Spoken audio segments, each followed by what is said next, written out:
Shri Gurubhyo Namaha, Shri Matre Namaha. Welcome to Vedajanani.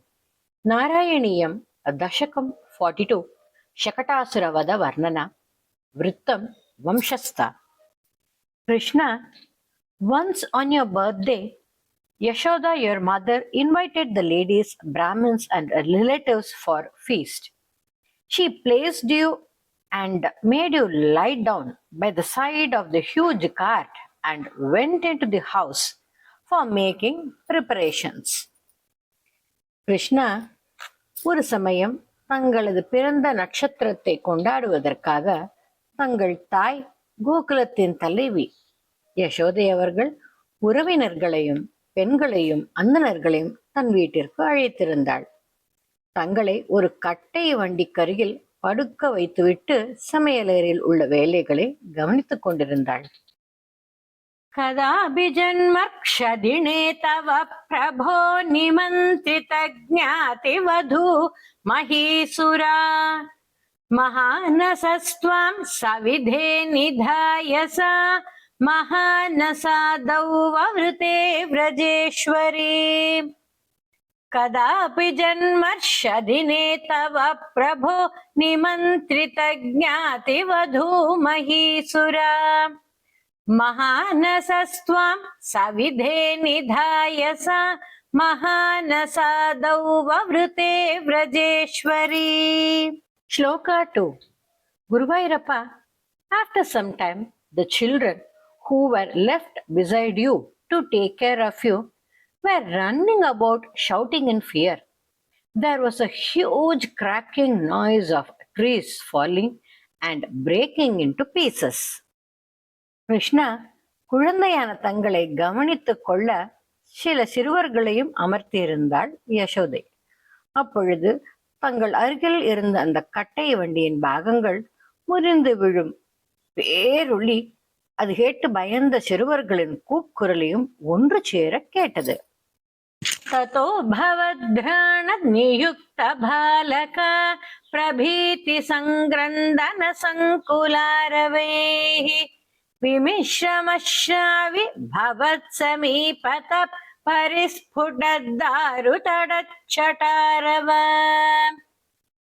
तदो भवत्राण नियुक्त बालक प्रभीति संग्रंदन संकुलारवेः विमिश्रमश्रावि भवत्समीपत परिस्फुटद्दारुचटच्चटारव. Shloka 3. Krishna, hearing the terrific sound, the Gopikas rushed to the spot with their heavy bosoms and anxiety. They saw you lying middle of a huge, frightening collection of pieces of trees. அந்த பேரொலியை கேட்டு மிக்க பரபரப்புடன் உடல் குலுங்க குலுங்க ஓடி வந்த கோபிகைகள் 4 புறங்களிலும் முறிந்து விழுந்துள்ள கட்டை வண்டியின் பாகங்களின் நடுவே தங்களை கண்டனர்.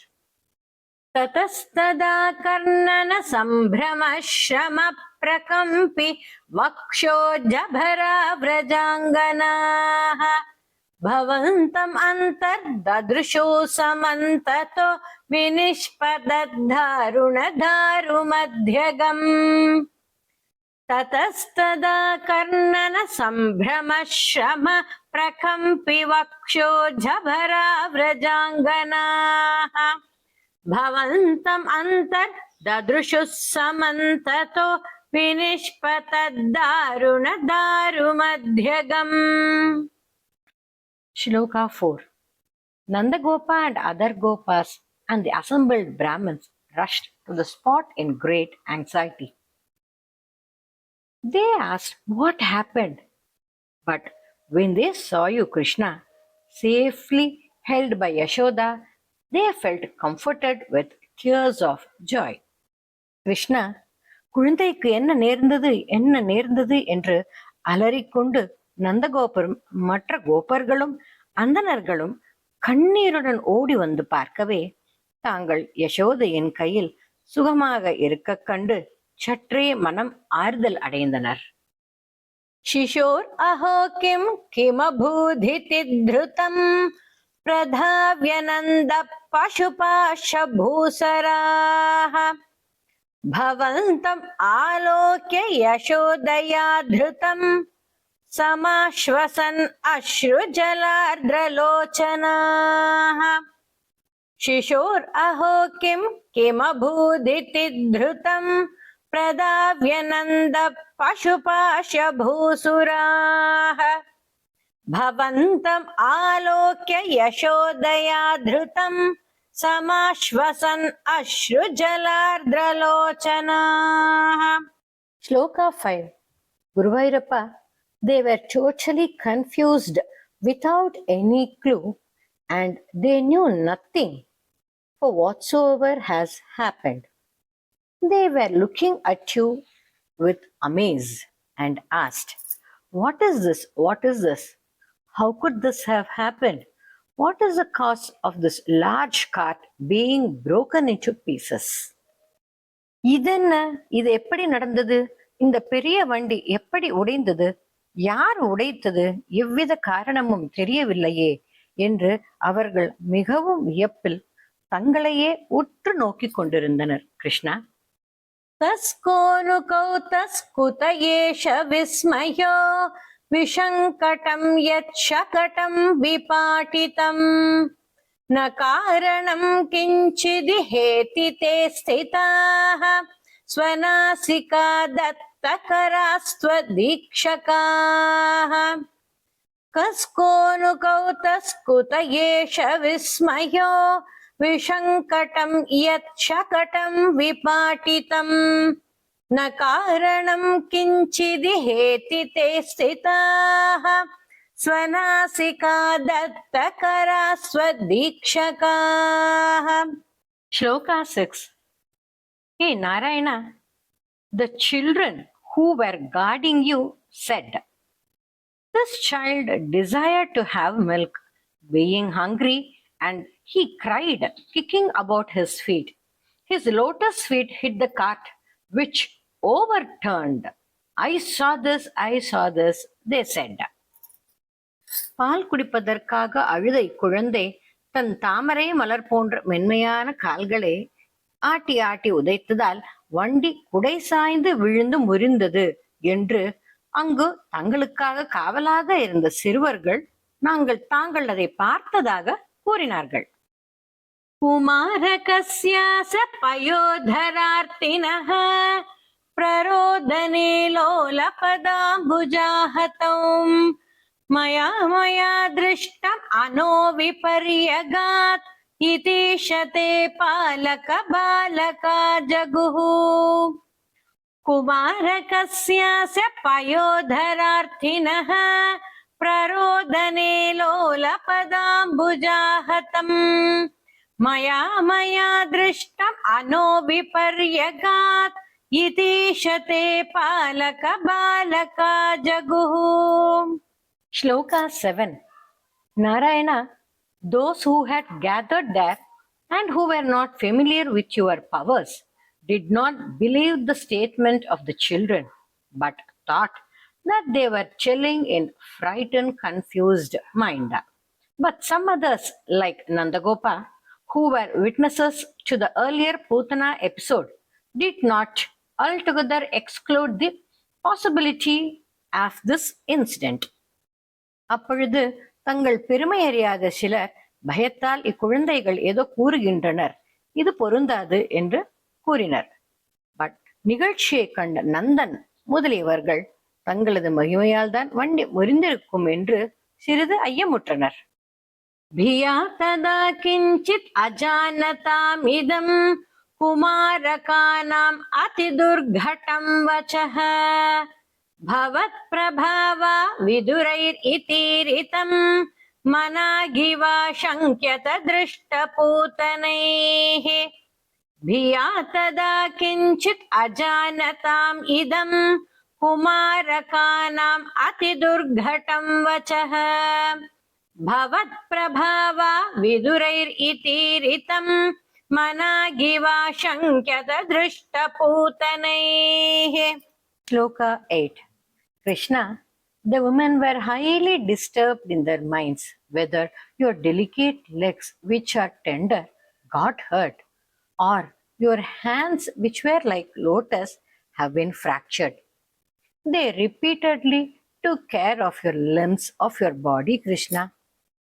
தளிர் போன்ற சிவந்த இந்த பாதம் அடிபட்டு விட்டதா, இல்லை தாமரை பலர் போன்ற இந்த அழகிய கைகள் புண்பட்டு விட்டதோ என்று அங்குலாய்த்து பெண்கள் தங்களது திருமேனியை தொட்டு தொட்டு தடவி பார்த்தார்கள் கிருஷ்ணா. பிரவாளதாம்ரம் கிமிதம் பதம் க்ஷதம் சரோஜரம் யௌனுகரௌ விரோஜிதௌ இதி பிரசர்பத் கருணாதரங்கிதாः त्वदङ्गम् आपस्पृशुरङ्गनाजनाः प्रवाळताम्रं किमिदं पदं क्षतं सरोजरं यौनुकरौ विरोजितौ इति प्रसर्पत् करुणातरङ्गिताः त्वदङ्गम् आपस्पृशुरङ्गनाजनाः. Shloka 9. Krishna, your father told your mother, Yashoda, give me my son. By the Lord's mercy, today my son was saved. Thus saying so, he collected you in his arms. Your father embraced you again and again, and he was so thrilled that his hairs in the body stood erect. Yashoda, பகவானுடைய கருணையால் காப்பாற்றப்பட்ட எனது பிள்ளையை என்னிடம் கொடு என்று தங்கள் தந்தையான நந்தகோபர் தங்களை தன் மடியில் வைத்துக்கொண்டு தங்கள் சிறிய மேனியை தழுவி தழுவி மயிர் கூச்செறிந்தார். அயே சுதம் தேஹி ஜகத்பதே கிருபா தரங்கபாதாத் பரிபாதம் அத்யமே इति स्म संगृह्य पिता त्वतङ्गकं मुहुर्मुहुश्लिष्यति जातकण्टकः.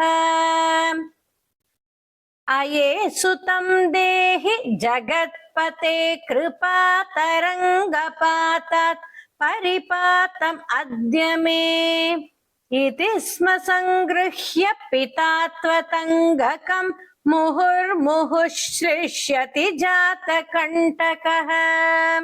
Shloka 10.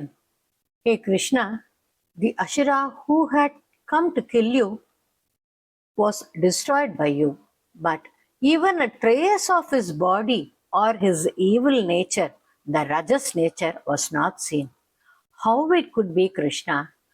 Certainly, he became pure because by coming in contact with you and merged with your pure sattvic self, Krishna. தங்களை கொல்ல வந்த அசுரனை தாங்கள் கொன்றுவிட்டீர்கள் அல்லவா? ஆனால் அந்த அசுரனது சாம்பல் பொடி கூட காணப்படவில்லை. அது எப்படி? அவன் சத்வரூபியான தங்களோடு இரண்டர கலந்து விட்டான் என்பதாலோ? அவனது ரஜச குணம் தங்களது சத்வரூபியான சத்துவகுணத்தால் வெல்லப்பட்டது கிருஷ்ணா. அனோநிலீன கில ஹந்தும் ஆகத சுராரிரேவம் பவதா விஹிம்சிதஹ ரஜோபி நோ திருஷ்டம் அமுஷ்ய தத் கதம் சசுத்த சத்வே த்வயி லீனவான் த்ருவம். அனோநிலீன किल हन्तुम् आगदः सुरारिरेवं भवता विहिंसितः रजोऽपि नो दृष्टम् अमुष्य तत् कथं सशुद्ध सत्त्वे त्वयि लीनवान् ध्रुवम्. Shloka 11. Krishna, the Brahmins who were invited, they were well honored and they specially conferred their auspicious blessings on you. Hey Guruvayurappa, please eradicate my ailments also. அதன் பிறகு நந்தகோபரால் சிறப்பு செய்யப்பட்ட அந்தணர்கள் தங்களுக்கு சிறந்த மங்கள நல்வாழ்த்துக்களை நல்கினார்கள். குருவாயூரப்பா, தாங்கள்தான் எனது நோய்களையும் நீக்கி அருள வேண்டும். प्रपूजितैस्तत्र ततो द्विजातिभिः विशेषतो लम्भितमङ्गलाशिषः व्रजं निजैर्बाल्यरसैर्विमोहयन् मरुत्पुराधेशरुजां जहीः प्रपूजितैस्तत्र ततो द्विजातिभिः विशेषतो लम्भितमङ्गलाशिषः व्रजं निजैर्बाल्यरसैर्विमोहयन् मरुत्पुराधेशरुजां जहीः मे सर्वत्र गोविन्द नाम संकीर्तनं Govinda Govinda. Let's chant the dashakam in the medium speed. कदाभिजन्मर्क्षदिने तव प्रभो निमन्त्रितज्ञातिवधूमहीसुरा महानसस्त्वं सविधे निधाय सा महानसादौ ववृते व्रजेश्वरी ततो भवत्राणनियुक्त बालक प्रभीति संग्रन्दन संकुलारवैः विमिश्रमश्राविभवत्समीपतः परिस्फुटद्दारु चटच्छटारवः ततस्तदा कर्णन सम्भ्रमश्रम प्रकम्पि वक्षोजभरा व्रजाङ्गनाः भवन्तमन्तर्ददृशुः समन्ततो विनिष्पदद्दारुणदारुमध्यगम् शिशोरहो किमभूदिति द्रुतम् प्रधाव्यनन्द पशुपाश भूसुराः भवन्तम् आलोक्य यशोदया धृतम् समाश्वसन् अश्रुजलार्द्रलोचनाः कस्कोऽनुकौतस्कुत एष विस्मयो विशङ्कटम् यच्छकटम् विपाटितम् न कारणं किञ्चिदिहेति ते स्थिताः स्वनासिका दत्तकरास्त्वदीक्षकाः कुमारकस्यास पयोधरार्तिनः प्ररोदने लोलपदाम्बुजाहतम् मया दृष्टमनो विपर्यगात् इतीशते पालकबालका जगुः भिया तदा किञ्चित् अजानताम् इदम् कुमारकानाम् अतिदुर्घटं वचः भवत्प्रभावा विदुरैरितीरितम् मनागिवा शङ्क्यत दृष्टपूतनैः प्रवाळताम्रं किमिदं पदं क्षतं सरोजरम्यौ नु करौ विरोजितौ इति प्रसर्पत् करुणातरङ्गिताः त्वदङ्गम् आपस्पृशुरङ्गना जनाः अये सुतं देहि जगत्पते कृपा तरङ्गपातात् परिपातम् अद्य मे इति स्म सङ्गृह्य पिता त्वतङ्गकम् मुहुर्मुहुः श्लिष्यति जातकण्टकः अनो निलीन किल हन्तुम् आगतः सुरारिरेवं भवता विहिंसितः रजोऽपि नो दृष्टम् अमुष्य तत् कथं सशुद्ध सत्त्वे त्वयि लीनवान् ध्रुवम् प्रपूजितैस्तत्र ततो द्विजातिभिः विशेषतो लम्भितमङ्गलाशिषः व्रजं निजैर्बाल्यरसैर्विमोहयन् मरुत्पुरादेशरुजां जहीः मे सर्वत्र गोविन्द नाम संकीर्तनं Govinda Govinda. I request you to subscribe to Veda Janani and hit a like and share with your family and friends.